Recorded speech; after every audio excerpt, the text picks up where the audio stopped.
animal চাই আপ্লুত যুৱৰাজ সিং নিজৰ বাইপিকৰ বাবে বিচাৰে ৰণবীৰ কাপুৰক কলকাতালৈ আহি ভাল খবৰ দিলে যুৱীয়ে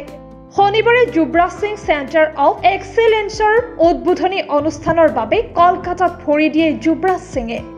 ইয়াত অনুষ্ঠিত সংবাদ মেলত অনুৰাগীৰ বাবে এক ডাঙৰ খবৰ ফাদিল কৰিলে প্ৰিয় যুৱীয়ে অতি সোনকালে আহি আছে তেওঁৰ বাইপিক সিনেমাখনত নিজৰ ভূমিকাত কাক চাব বিচাৰে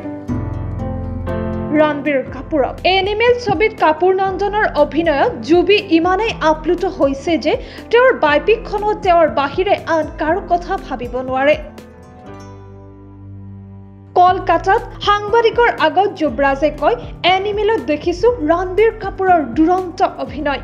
মই বিচাৰো মোৰ বাইপিকখনত ৰণবীৰে অভিনয় কৰক কিন্তু পৰিচালকে চিন্তাই শেষ কথা তেওঁ বিচৰা যিকোনো অভিনেতাই মোৰ চৰিত্ৰত অভিনয় কৰিব মোৰ বাইপিক অতি সোনকালে আহি আছে অতি সোনকালে ভাল খবৰ পাব ক্ৰিকেটাৰ যুৱীৰ জীৱন কাহিনী ডাঙৰ পৰ্দালৈ আনিব বিচাৰে আমিৰ খানে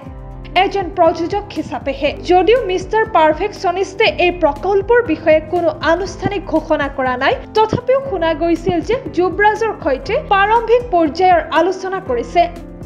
যুৱীৰ ক্ৰিকেট কেৰিয়াৰৰ কাহিনীৰ লগতে প্ৰাণঘাতী ৰোগৰ বিৰুদ্ধে যুঁজ দিয়াৰ কাহিনীও ক'ব এতিয়ালৈকে তাৰকা দুজনে কোনো কথা প্ৰকাশ কৰা নাছিল অৱশ্যে শনিবাৰে যুৱৰাজ সিঙে কলকাতালৈ আহি নিজৰ বাইপিকৰ বিষয়ে অৱগত কৰে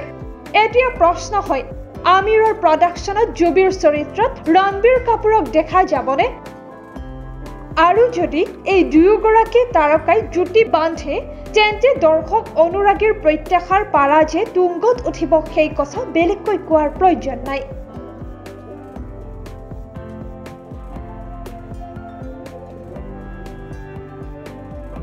news desk report Olympia sports